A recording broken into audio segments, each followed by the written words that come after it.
Bismillahirrahmanirrahim. Assalamu alaikum to everyone. Welcome to online class of Business Finance. Today we are conducting our second lecture. This is an introductory lecture to Business Finance, Introduction to Business Finance, and I am your instructor Sayyida Roojdas. The topics we will cover in this lecture are Introduction to Finance, as finance is a very broad area. Then we are going to discuss the role of financial manager, and then we are going to discuss the areas of finance. Formally, starting with definition of finance, according to Oxford Dictionary, the word finance means management of money. Finance is an art and science of managing money. Finance जो है, आप पैसे को किस तरह उसकी utilization करनी है, उसको कैसे मैनेज करना है, पैसा किस तरह आपने उसको रेज करना है, फंड्स को रेज करना है और कैसे उसकी यूटिलाइजेशन करनी है and to get benefit out of. और बिजनेस क्या होता है? Business refers to the organize efforts and activities of individuals और group of individuals to produce and sell goods and services for profit. जब भी आप कोई ट्रांजैक्शन करते हैं और उस ट्रांजैक्शन के आउटकम में अगर आपको प्रॉफिट मिलता है तो वो आपका बिजनेस कहलाता है। ऐसी एक्टिविटीज जिसकी as a result of those activities आप कोई प्रोडक्ट्स बनाते हैं या सर्विसेज क्रिएट करते हैं और उन सर्विसेज और प्रोडक्ट को सेल आउट करते हैं और उन सेल से आपको प्रॉफिट रेज होता है तो वो बिजनेस कहलाता है। सो बिजनेस फाइनेंस क्या होगा? Business finance is an art and science of managing companies money. क्योंकि फाइनेंस आप अपनी पर्सनल लाइफ के अंदर भी उसका यूज है, आपके पर्सनल फाइनेंस है या आप जो मनी अपने आप के लिए, अपने सेल्फ के लिए आप यूज करते हैं तो वो फाइनेंस की है। लेकिन यहाँ पे हम अपनी इंडिविजुअल सेल्फ के लिए आप जो यूज करते हैं वो भी फाइनेंस है। लेकिन यहाँ पे हम डिस्कस कर रहे हैं बिजनेस फाइनेंस कि एक जो बिजनेस है, जो फर्म है, उसके अंदर फाइनेंस को कैसे मैनेज किया जाता है, फंड्स को कैसे मैनेज किया जाता है, मनी को कैसे मैनेज किया जाएगा, तो वो उसकी डिस्कशन जो है वो बिजनेस फाइनेंस की कैटेगरी में आती है। अब क्वेश्चन यहाँ पे ये रेज होता है, why we should study finance? हमें फाइनेंस क्यों हम इसको स्टडी कर रहे हैं और बिजनेस एंटिटी के अंदर, एक बिजनेस फर्म के अंदर फाइनेंस की क्या इंपॉर्टेंस है? सो एक जब हम बिजनेस की बात करते हैं तो business is not only about finance. कोई भी एक फर्म जो है उसके अंदर डिफरेंट डिपार्टमेंट्स हैं। वहां पे मार्केटिंग डिपार्टमेंट भी होगा, वहां पे मैनेजमेंट भी होगी, वहां पे अकाउंट डिपार्टमेंट भी होगा, वहां पे आईटी भी होगा, वहां पे एचआर भी होगा और वहां पे फाइनेंस भी होगा। सो ये डिफरेंट डिपार्टमेंट्स मिल के एफर्ट्स करके, एक्टिविटीज करके तो प्रोडक्ट और सर्विसेज क्रिएट करते हैं और इसके अंदर फाइनेंस डिपार्टमेंट भी ऑब्वियसली है। तो ये डिफरेंट डिपार्टमेंट्स इंटरलिंक्ड है विद द फाइनेंस डिपार्टमेंट। ऐसा नहीं है कि फाइनेंस डिपार्टमेंट इंडिविजुअली परफॉर्म करता है और बिजनेस सक्सेसफुल होता है, ऐसा नहीं है। डिफरेंट डिपार्टमेंट्स की एफर्ट्स होती हैं, डिफरेंट डिपार्टमेंट्स की एक्टिविटीज होती हैं जिसकी वजह से एक बिजनेस जो है वो प्रोपेल करता है और उसकी सक्सेस होती है। तो फाइनेंस को पढ़ना सिर्फ बिजनेस स्टूडेंट्स के लिए ही इम्पोर्टेंट या फाइनेंस के स्टूडेंट्स के लिए इम्पोर्टेंट नहीं है। ये आप में से कुछ स्टूडेंट्स जो मार्केटिंग फील्ड में होंगे, जो एचआर फील्ड में जाएंगे, उनके लिए भी ये इक्वली इम्पोर्टेंट है क्योंकि ये सारे डिपार्टमेंट्स इंटरलिंक्ड हैं आपस में फाइनेंस के साथ। और बिकॉज आपका जो मार्केटिंग डिपार्टमेंट होगा वो मार्केटिंग की प्लान एंड स्ट्रेटेजीज बनाएगा, जो एचआर का होगा वो एचआर की स्ट्रेटेजीज बनाएगा, जो बाकी डिपार्टमेंट्स हैं, जो ऑपरेशन के डिपार्टमेंट्स हैं, वो ऑपरेशंस की स्ट्रेटेजीज बनाएंगे। लेकिन कोई भी प्लान, कोई भी स्ट्रेटेजी तब तक सक्सेसफुल नहीं हो सकता, तब तक एग्जीक्यूट नहीं हो सकता, तब तक इम्प्लीमेंट नहीं हो सकता जब तक उसके लिए फंड्स ना हो अरेंज, जब तक के required amount of finances arrange ना हो आप कोई भी प्लान एग्जीक्यूट नहीं करते। इवन आपकी पर्सनल लाइफ के अंदर अगर आप प्लान करते हैं टू ट्रैवल डोमेस्टिक या इंटरनेशनल, तो जब तक आपके पास उस ट्रैवल के लिए आपके पास फंड्स नहीं होंगे, अवेलेबल फाइनेंसेस नहीं होंगे, जितना उसको आप डोमेस्टिकली ट्रैवल कर रहे हैं, बाय रोड कर रहे हैं या बाय एयर कर रहे हैं, तो उसके लिए आपको उसी हिसाब से फाइनेंसेस रिक्वायर्ड है। तो जब वो फाइनेंसेस अवेलेबल होंगे तो तब आपका प्लान एग्जीक्यूट करेगा। लाइकवाइज जब एक बिजनेस फर्म के अंदर डिफरेंट डिपार्टमेंट्स के प्लान्स होते हैं और उनको एग्जीक्यूट करना होता है, तो उसके लिए फाइनेंसेस अरेंज करने होते हैं। तो इसलिए हर डिपार्टमेंट जो है वो फाइनेंस डिपार्टमेंट के साथ लिंक्ड है, इसलिए इसकी इम्पोर्टेंस और भी ज्यादा बढ़ गई है, इसलिए फाइनेंस को स्टडी करना और भी ज्यादा इम्पोर्टेंट है। तो इसकी सिग्निफिकेंस जो है वो एक बिजनेस ऑर्गेनाइजेशन के लिए, एक फर्म के लिए हर डिपार्टमेंट के अंदर इसकी सिग्निफिकेंस है। ये नहीं है कि जस्ट फाइनेंस के स्टूडेंट्स या जस्ट फाइनेंस के स्पेशलिस्ट जो हैं वो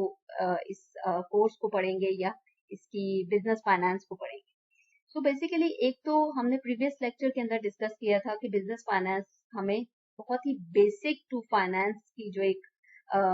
बेस बना के देगा, फाइनेंशियल स्ट्रक्चर जिसके ऊपर आपका पूरा फाइनेंस का एक ब्रॉड एरिया इस्टेब्लिश्ड है। तो वो सारे कॉन्सेप्ट, वो सारे प्रिंसिपल्स, वो सारे जो एनालिसिस टेक्निक्स हैं, वो सब हम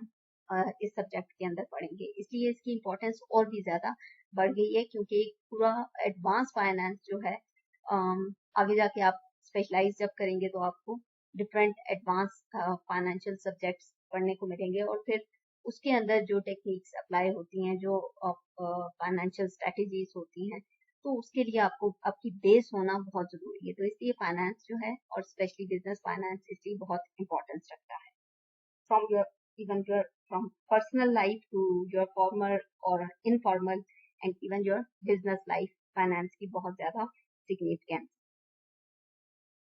secondly, role of financial manager. आगे जब हम फाइनेंस के डिफरेंट एरियाज की बात करेंगे और उसमें डिफरेंट कैटेगरीज हैं, तो हर कैटेगरी के हिसाब से हम फिर फाइनेंशियल मैनेजर का रोल भी साथ साथ डिस्कस करते जाएंगे इस लेक्चर के अंदर।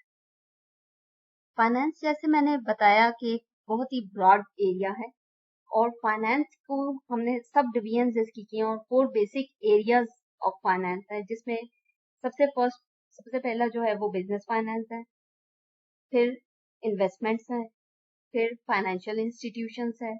फिर इंटरनेशनल फाइनेंस। सो फाइनेंस को फर्दर कैटेगराइज कर दिया इनटू 4 बेसिक एरियाज, जिसमें जो हमारा कंसर्न है वो बिजनेस फाइनेंस है, लेकिन हम इन्वेस्टमेंट्स को भी साथ साथ अभी देखेंगे, और फाइनेंशियल इंस्टीट्यूशंस क्या होते हैं, क्योंकि जो आपके बिजनेस फाइनेंस है, जो आपका फर्म है, वो लिंक्ड है with the investments, with the financial institutions, with the international finance। तो हम एक ओवरव्यू दे देंगे, जो बाकी 3 एरियाज हैं, इन्वेस्टमेंट और financial institutions and international finance, को भी एक ओवरव्यू दे देंगे। बट इन डेप्थ हम स्टडी करेंगे, इन डिटेल हम कैरी फॉरवर्ड करेंगे business finance. So first category of broader finance is business finance, and business finance addresses 3 questions। एक एक करके हम इन क्वेश्चंस को एड्रेस करते हैं। फर्स्ट क्वेश्चन जो बिजनेस फाइनेंस से डील करता है, what are the long term investment should the firm engage in. किस तरह की लॉन्ग टर्म इन्वेस्टमेंट्स के अंदर फर्म को जाना चाहिए, मतलब कौन कौन सी इन्वेस्टमेंट अपॉर्चुनिटीज ऐसी होती हैं जहां पे फर्म्स को अडॉप्ट उनको करना चाहिए, उसके अंदर जाना चाहिए, और कहाँ पे नहीं जाना चाहिए। तो जब इस तरह का क्वेश्चन या इस तरह का डिसीजन बिजनेस ने लेना है, तो उसको हम कैपिटल बजटिंग भी कहते हैं। जब भी लॉन्ग टर्म इन्वेस्टमेंट की बात आएगी, इट मीन्स कि we are talking about capital budgeting. So regarding first question, long term investment. अब इन्वेस्टमेंट्स क्या होती हैं, या किस तरह की इन्वेस्टमेंट्स होती है। अब अगर आपका न्यूली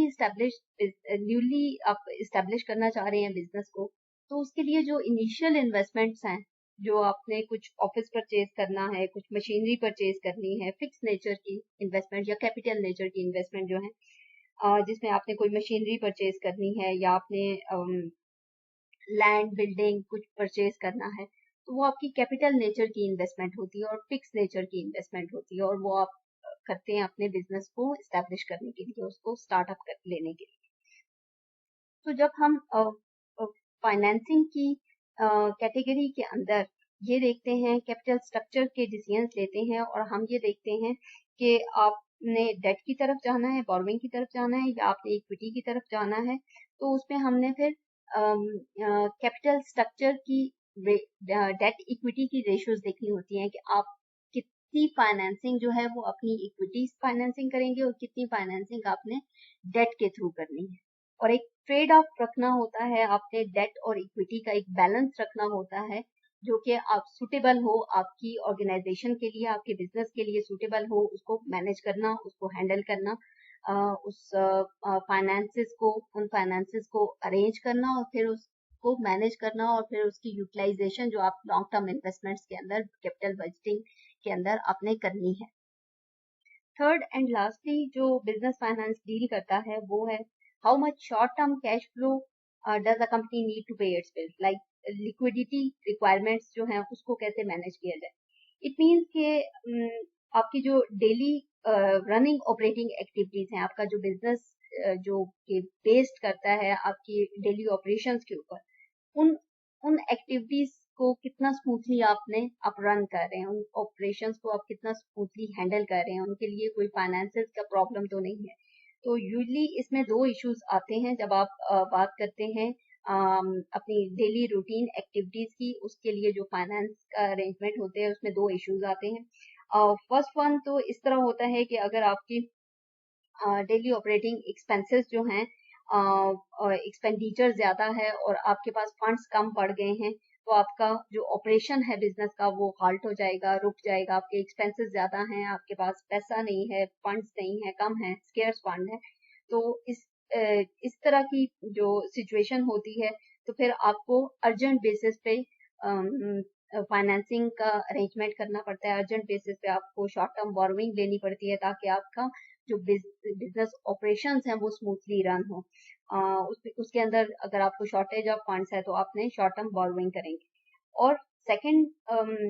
इसमें इशू समटाइम्स ये होता है कि आपके पास फंड्स अवेलेबल होते हैं, लेकिन उसकी यूटिलाइजेशन उस तरह नहीं हो रही होती, या ऑपरेशन स्लो होता है जिसकी वजह से फंड्स अवेलेबल पड़े हैं, सरप्लस में पड़े हैं फंड्स आपके पास, लेकिन उसकी यूटिलाइजेशन नहीं हो रही। अगेन वो भी आपके लिए, बिजनेस के लिए बेहतर नहीं होता। उसका रीजन ये है कि एक्सेस फंड्स को हम फाइनेंस के अंदर फंड्स को सरप्लस फॉर्म के अंदर नहीं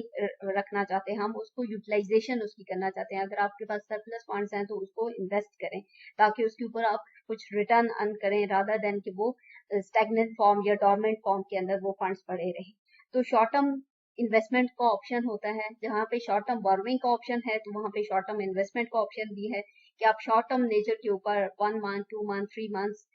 शॉर्ट टर्म नेचर के ऊपर उन फंड्स को, उस मनी को अपने इन्वेस्ट करें ताकि उसके ऊपर आप मीनवाइल जब तक वो सरप्लस में आपके पास एक्स्ट्रा अमाउंट में, एक्सेस में पड़ा है, तो उसके ऊपर आपको कुछ अर्निंग हो जाएगी। तो इस तरह की सिचुएशन हो जाती है समटाइम, और इस तरह इन डिसीजंस को या इस कैटेगरी को हम वर्किंग कैपिटल मैनेजमेंट कहते हैं, जहाँ पे आपके डे टू डे ऑपरेशन से जो आपके फाइनेंस का रिलेशनशिप होता है, तो वहाँ पे इसको वर्किंग कैपिटल मैनेजमेंट की कैटेगरी में इसको लेके आते हैं, क्योंकि इस कैटेगरी के अंदर आपके पास एक्सपेंडिचर भी होते हैं और इसी कैटेगरी के अंदर आपके पास कैश इनफ्लोज भी आ रहे हैं जो कि आपके रूटीन वर्किंग से जनरेट हो रहे हैं। फॉर एग्जांपल वो सेल्स हैं, रेवेन्यूज हैं, आपके एक्सपेंडिचर हैं, डिफरेंट टाइप के एक्सपेंडिचर हैं, लेबर एक्सपेंडिचर हैं, ओवरहेड्स हैं। तो आपके एक्सपेंडिचर और आपके रेवेन्यूज या सेल्स और अकाउंट रिसीवेबल वो इसी कैटेगरी के अंदर, वर्किंग कैपिटल की कैटेगरी के अंदर आते हैं, आपके रूटीन नेचर के होते हैं। तो जब हमारे एक्सपेंसेस जो हैं वो हमारी रेवेन्यू से या हमारी कैश इनफ्लो से बढ़ जाते हैं, तो हमें उस पर्टिकुलर सिचुएशन के अंदर हमें फंड्स को रेज करना पड़ता है थ्रू शॉर्ट टर्म बोरोइंग्स के थ्रू हमें फंड रेज करने पड़ते हैं ताकि हमारी जो डेली ऑपरेटिंग रिक्वायरमेंट्स हैं वो फुलफिल होती रहें और उसके अंदर कोई हाल्ट ना हो, कोई स्टॉपेज ना हो, और वो स्मूथली बिजनेस को कोई प्रॉब्लम ना होते हुए वो हमारे ऑपरेशन जो हैं वो रन करें। तो बिजनेस फाइनेंस डील करता है इन 3 सब कैटेगरीज के साथ, जिसको हम कैपिटल बजटिंग या लॉन्ग टर्म इन्वेस्टमेंट,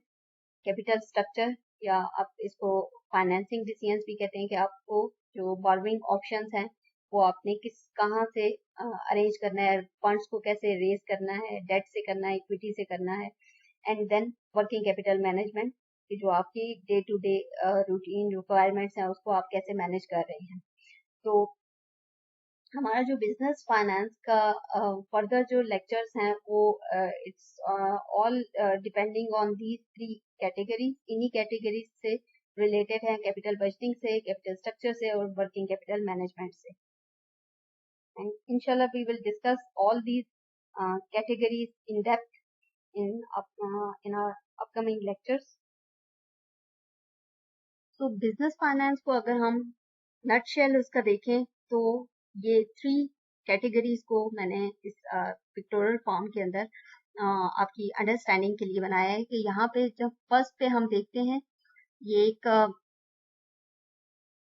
यहाँ पे ये $1 आपको ये बता रहा है कि आप यहाँ से फाइनेंसिंग कर रहे हैं और ये एरिया आपका बिजनेस का एरिया है जहाँ पे इसकी आप फाइनेंसिंग करके बिजनेस को पैसा आ रहा है और फाइनेंसिंग आप करेंगे एट लोएस्ट कॉस्ट। ऑब्वियसली किसी से आप बोरोइंग करेंगे तो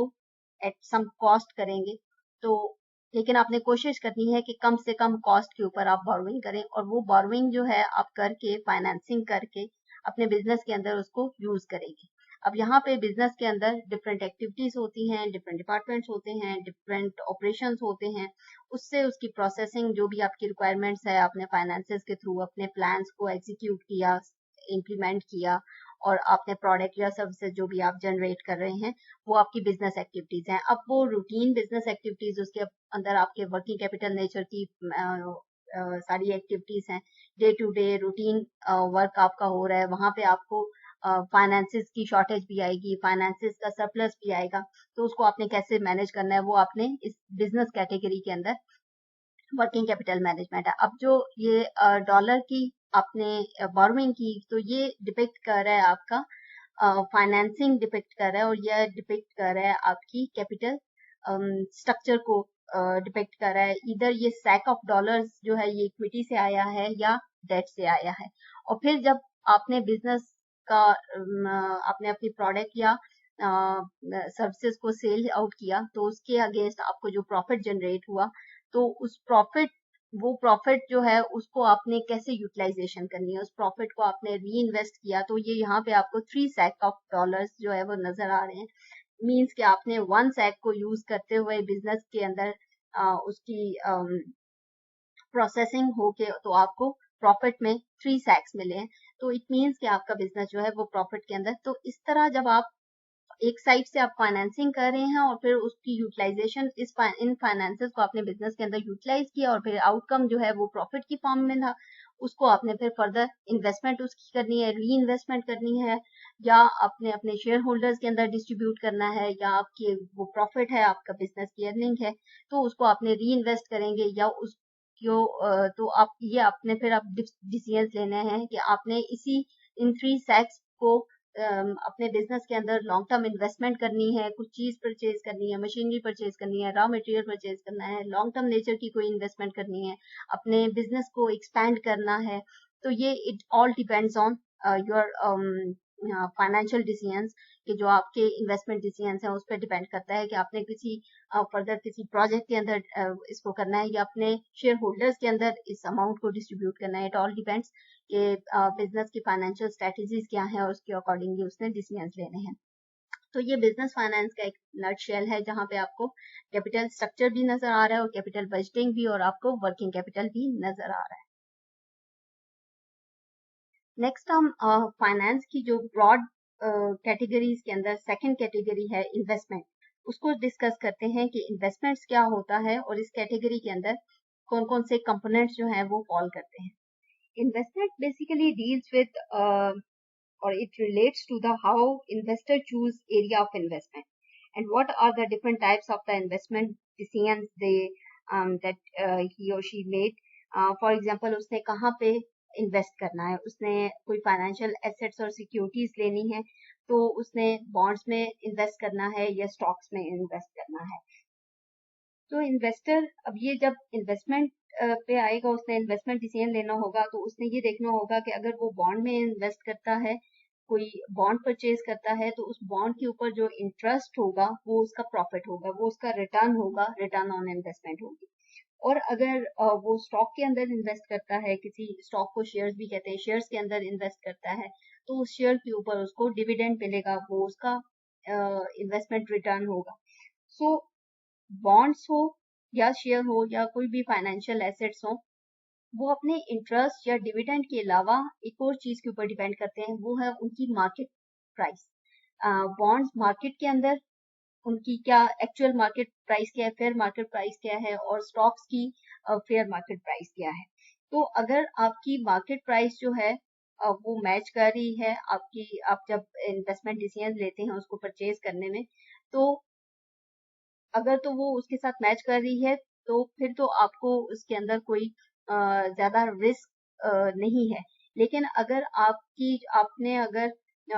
मार्केट के अंदर एक जो भी स्टॉक है उसकी प्राइस जो है वो डिप्लेट है, मीन्स कि वो कम है और टेम्परेरी कम है, और आप जो है वो उसको उस स्टॉक को परचेज कर लेते हैं, तो आपके लिए ये बेहतर अपॉर्चुनिटी है कि वो टेम्परेरी कम हुई और आपने कम प्राइस के ऊपर स्टॉक को परचेज कर लिया। लेकिन अगर वो कल को उसकी वो फेयर प्राइस पे वापस चला जाएगा तो आप उसको जब सेल करने लगेंगे तो वो आपको प्रॉफिट देगा। लेकिन फॉर एग्जांपल अगर आपकी जो मार्केट के अंदर जो प्राइस है वो इन्फ्लेटेड प्राइस है, मीन्स कि वो टेम्परेरी इन्फ्लेशन की वजह से या मार्केट सर्कमस्टेंसेस या पॉलिटिकल कंडीशंस की वजह से मार्केट में स्टॉक की प्राइस बढ़ गई है और आपने वो हायर प्राइस के ऊपर उसको परचेज कर लिया है, लेकिन कल को वो बबल जो बस्ट होगा उस स्टॉक का और वो स्टॉक नीचे आएगा तो उसकी प्राइस कम हो जाएगी और फिर आप उसको सेल करेंगे तो आपको लॉस में आप जाएंगे। तो इस तरह के जब इन्वेस्टमेंट जब इन्वेस्टर करता है फाइनेंशियल एसेट्स के अंदर तो उसको ये सारी सिचुएशंस जो हैं ये फेस करनी पड़ती हैं, स्टॉक्स के अंदर भी और बॉन्ड्स के अंदर भी, क्योंकि मार्केट के अंदर प्राइसेस चेंज होती रहती हैं। अगर आपने कोई स्टॉक परचेज किया और उसकी प्राइस कल को राइज हो गई है तो ऑब्वियसली आपको फायदा होगा, you will get benefit of purchasing that stock, और अगर उसकी लो चली जाती है तो ऑब्वियसली फिर लॉस बियर करना पड़ता है। तो इसी तरह तो जब इन्वेस्टर को गेन होता है उस स्टॉक के ऊपर तो हम उसको कैपिटल गेन का उसको कैपिटल गेन बोलते हैं, और अगर आपको किसी फाइनेंशियल एसेट या स्टॉक बॉन्ड के ऊपर आपको लॉस होता है तो हम उसको कैपिटल लॉस बोलते हैं। सो इन्वेस्टर के लिए ये बहुत ही इम्पोर्टेंट है कि जब वो इन्वेस्टमेंट डिसीजन ले और उससे पहले वो इन बॉन्ड्स को और स्टॉक्स को वैल्यूएट कर ले, उसकी वैल्यूएशन कर ले, उसको फेयर मार्केट प्राइस उसकी डिटरमिन कर ले कि उसकी एक्चुअल प्राइस क्या है उस सिक्योरिटी की, उस फाइनेंशियल एसेट की। इसके अलावा एक और पॉइंट इसमें बहुत ही इम्पोर्टेंस रखता है, वो है एसोसिएटेड रिस्क एंड रिवार्ड। जहाँ पे हमने कैपिटल गेन और कैपिटल लॉस की बात की, और वहाँ पे जिस सिक्योरिटी के अंदर आपको जितना हाई रिटर्न होगा उसको उतना ही हायर रिस्क होगा, higher the risk higher the return. तो जितना, या अगर आप रिस्क टेकर हैं और आप ज्यादा रिटर्न की वजह से आपको के उसमें आपको ज्यादा रिटर्न मिलेगा और आप रिस्क भी उसको बियर करने के लिए रेडी हैं, तो फिर आपका ज्यादा प्रोबेबिलिटी है कि आप क्योंकि रिस्क टेकर हैं तो आपको रिटर्न भी हाई मिलेगा। लेकिन अगर आप थोड़े रिस्क अवर्स हैं और आप थोड़ा मॉडरेट रिस्क बियर कर सकते हैं एज एन इन्वेस्टर, तो फिर आप ये देखते हैं, फिर आप लोअर रिटर्न की तरफ उस कैटेगरी के अंदर जाते हैं कि बेशक रिटर्न इतना ना हो, लोअर हो, लेकिन रिस्क भी तो उसके पैरेलल रिस्क भी उतना ही कम होगा। तो ये डिपेंड करता है नेचर पे कि इन्वेस्टर की नेचर पे कि वो रिस्क टेकर है या रिस्क अवर्स है, क्योंकि हर फाइनेंशियल एसेट्स के साथ रिस्क और रिटर्न एसोसिएटेड है। इस तरह एक इंडिविजुअल इन्वेस्टर अपने लिए इन्वेस्टमेंट डिसीजंस लेता है, रिस्क और रिटर्न डिटरमिन करता है, स्टॉक और बॉन्ड्स या फाइनेंशियल एसेट्स की वैल्यूएशन करता है, ताकि वो बेस्ट रिटर्न जो है ऑन इन्वेस्टमेंट जो है वो ले सके। इसी तरह जब एक बिजनेस के अंदर फाइनेंशियल मैनेजर होता है तो उसका भी यही काम है कि उसने बिजनेस का जो सरप्लस फंड है या सरप्लस अमाउंट बिजनेस के पास स्पेयर अमाउंट है, या उसको आप सरप्लस में कहें या एक्सेस अमाउंट है या एक्सेस फंड्स पड़े हैं, तो उनकी इन्वेस्टमेंट कैसे करनी है, उनकी शॉर्ट टर्म इन्वेस्टमेंट कैसे करनी है। अगर आपको लॉन्ग टर्म में आप नहीं जाना चाहते तो शॉर्ट टर्म नेचर के अंदर आपको शॉर्ट टर्म इन्वेस्टमेंट्स कैसे करनी है, और उसके लिए ये मार्केट्स के अंदर बॉन्ड्स और स्टॉक में, क्योंकि एज अ फर्म आपका जो फाइनेंशियल मैनेजर है वो बिजनेस के जो फंड्स हैं, जो सरप्लस फंड्स हैं, उसको किसी और फर्म के स्टॉक्स या बॉन्ड्स में इन्वेस्ट करेंगे। तो यहाँ पे उस फाइनेंशियल मैनेजर का रोल ये है कि उसने ये डिटरमिन करना है कि उसने इन सरप्लस बिजनेस के जो सरप्लस फंड्स हैं इनको कहाँ पे इन्वेस्ट करना है, कौन सी ऐसी अपॉर्चुनिटीज हैं, इन्वेस्टमेंट अपॉर्चुनिटीज हैं जहाँ पे उसको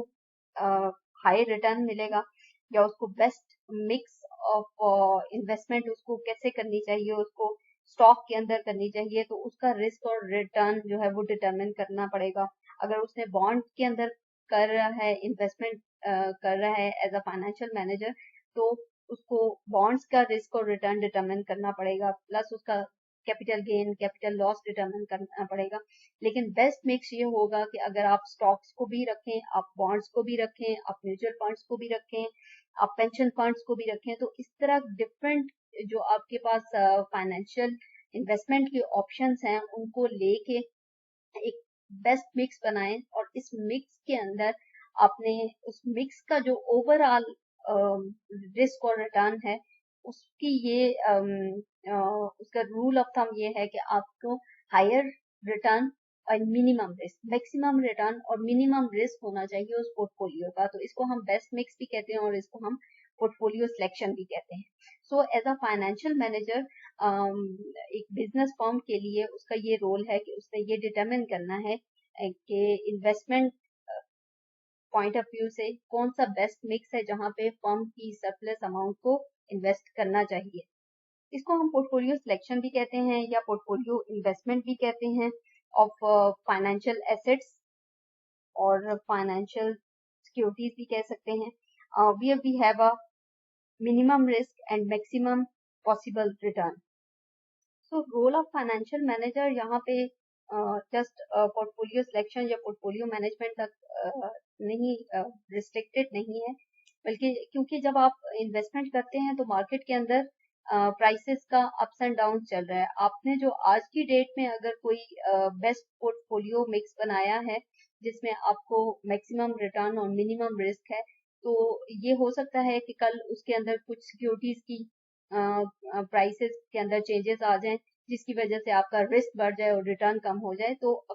ओवर द टाइम आपने अपने पोर्टफोलियो को मेंटेन रखना है। उस पोर्टफोलियो की मेंटेनेंस जो है वो भी रोल ऑफ फाइनेंशियल मैनेजर के उस कैटेगरी में आता है कि उसका ये रोल भी है कि आपने उसको अपने पोर्टफोलियो मिक्स को ओवर द टाइम उसको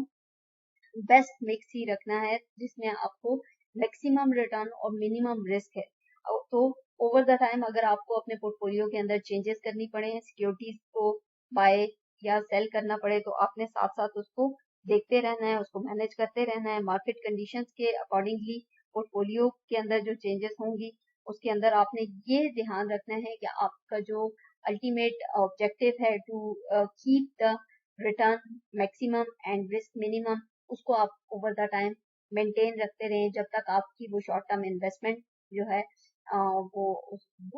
वो चल रही है, तो उसको आपने मेंटेन रखना है। लास्टली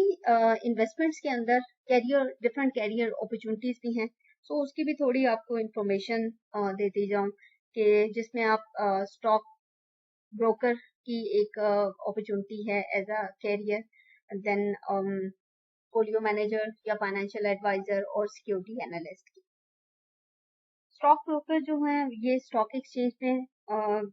जॉब करते हैं या इनका ये रिस्पॉन्सिबिलिटीज होती हैं, यानी कि जॉब ये होती है कि इन्होंने इन डेप्थ एनालिसिस करना है हर इंडिविजुअल सिक्योरिटी का और उसको कंपेयर करना है उसकी मार्केट प्राइस के साथ, ये देखने के लिए कि कोई टेम्परेरी उसकी प्राइस के अंदर हाइक जो आ जाती है या इन्फ्लेशन आ जाती है तो वो तो नहीं है, या प्राइस जो है टेम्परेरी इन्फ्लेटेड या डिफ्लेटेड तो नहीं है। सो इन्होंने कैलकुलेट करना होता है उस सिक्योरिटी की फेयर मार्केट प्राइस, कि उस सिक्योरिटी की जितनी वर्थ है क्या वही प्राइस मार्केट के अंदर उसी प्राइस में अवेलेबल है या उससे कम है या उससे ओवर प्राइस्ड। लाइकवाइज जो आपके फाइनेंशियल एडवाइजर की जो जॉब होती है या उसकी जो रिस्पॉन्सिबिलिटीज होती हैं, एज अ फाइनेंशियल एडवाइजर जो हैं वो कंपनीज को असिस्ट करते हैं फाइनेंशियल मैटर्स के अंदर, और स्पेशली इन्वेस्टमेंट मैटर्स के अंदर, जहाँ पे वो आपकी जो इन्वेस्टमेंट डिसीजंस हैं, जो बॉन्ड्स हैं, जो स्टॉक्स हैं, जहाँ पे कंपनी इन्वेस्ट करना चाह रही है, उनके लिए उनकी कंपनी ऑन कंपनीज बिहाफ उसकी वैल्यूएशन करेंगे, उन सिक्योरिटीज की, उन फाइनेंशियल एसेट्स की, उनकी वैल्यूएशन करेंगे, उनकी मार्केट प्राइस को जज करेंगे कि फेयर मार्केट प्राइस क्या है, और फिर कंपनी को सजेस्ट करेंगे, एडवाइस करेंगे कि उनको कंपनी को इन्वेस्टमेंट करनी चाहिए यहाँ पे या नहीं करनी चाहिए। अगेन फिर जो थर्ड कैटेगरी में पोर्टफोलियो मैनेजर, के पोर्टफोलियो मैनेजर एनालाइज करता है रिस्क और रिटर्न हर इंडिविजुअल फाइनेंशियल एसेट को या सिक्योरिटी को। जैसे हमने इन्वेस्टर के पॉइंट ऑफ व्यू से बात की थी, इसी तरह पोर्टफोलियो मैनेजर का काम भी यही है कि वो रिस्क और रिटर्न को डिटरमिन करेगा, वो कैपिटल गेन कैपिटल लॉस को डिटरमिन करेगा, और इन्वेस्टमेंट अपॉर्चुनिटीज को देखेगा, ये चेक करेगा कि कितना हायर, और ये कोशिश करेगा कि जो आपका पोर्टफोलियो इन्वेस्टमेंट पोर्टफोलियो है उसके अंदर हायर रिटर्न और लोअर रिस्क की बेस्ट मिक्स हो, या जो आपकी जितनी भी इन्वेस्टमेंट्स हैं बॉन्ड्स के अंदर हो, स्टॉक्स के अंदर हो, म्यूचुअल फंड्स के अंदर हो, इंश्योरेंस उसके अंदर हो, पेंशन फंड्स के अंदर हो, सो उन सब का जो अल्टीमेट या ओवरऑल जो उसका रिस्क एंड रिटर्न है, उसके अंदर आपका रिटर्न मैक्सिमम हो और आपका रिस्क जो है वो मिनिमम हो। Finally, a security analyst is a person who analyzes the prospects of the securities, characteristics of the securities, keeping in mind they try to find whether it's a worthwhile to make an investment, or you should not invest in that particular security. For the broader area of finance, की जो third category है financial institutions. Financial institutions are the business dealing इन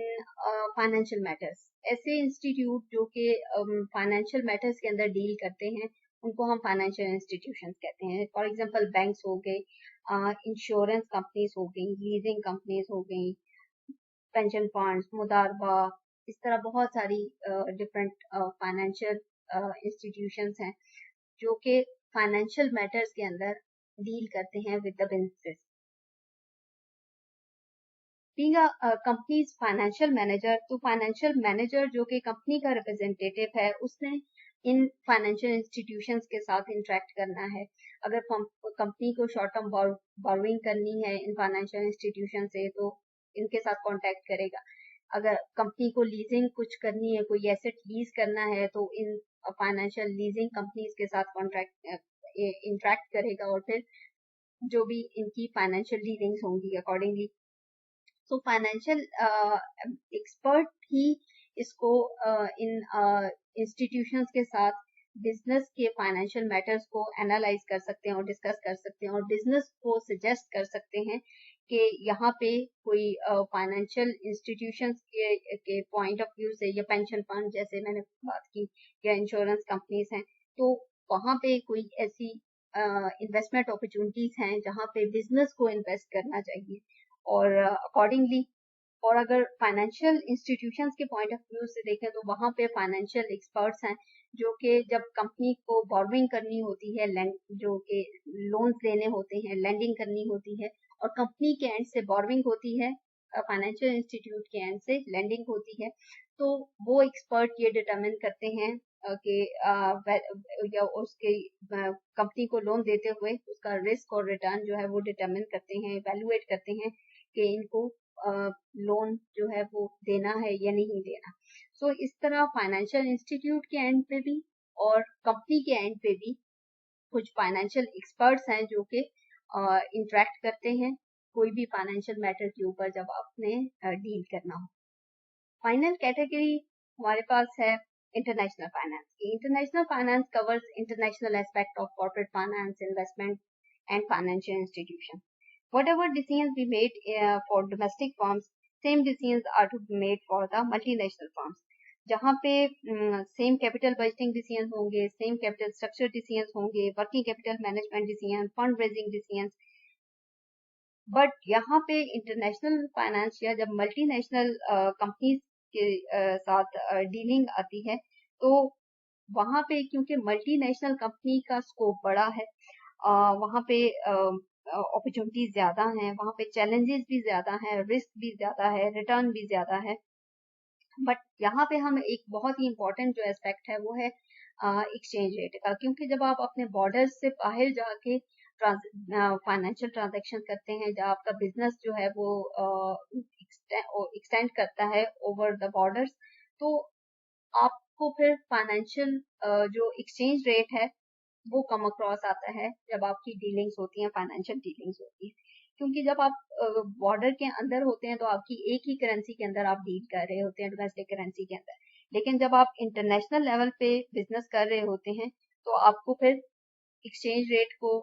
देखना पड़ता है, और उसके accordingly आपकी currency जो है वो कन्वर्ट होती है दूसरी करेंसीज के अंदर। तो आप मोर देन वन करेंसीज के अंदर फिर आपकी डीलिंग हो जाती है। तो क्योंकि finance, money, exchange rate, currency, they are all like relatives हैं, एक दूसरे के साथ इनका बहुत ज्यादा क्लोज इंटरेक्शन है। सो और सेकेंडली आपकी एक्सचेंज रेट के अलावा फिर आपका जो इंटरनेशनल जो कंपनी है उस कंट्री के साथ आपकी किस तरह की एफिलिएशन है, उस कंट्री के जो रूल्स एंड लॉज हैं उसको आपने कैसे अबाइड बाय करना है, और उस कंट्री की जो मार्केट्स हैं जहाँ पे आप अपनी प्रोडक्ट या सर्विसेज दे रहे हैं, तो उनका क्या रिएक्शन है, उसको आपने कैसे हैंडल करना है, उसको कैसे मैनेज करना है। तो ये सारे जो जितने भी पॉइंट्स हैं ये इंटरनेशनल फाइनेंस की अम्ब्रेला के अंदर आप इसको लेके आ सकते हैं।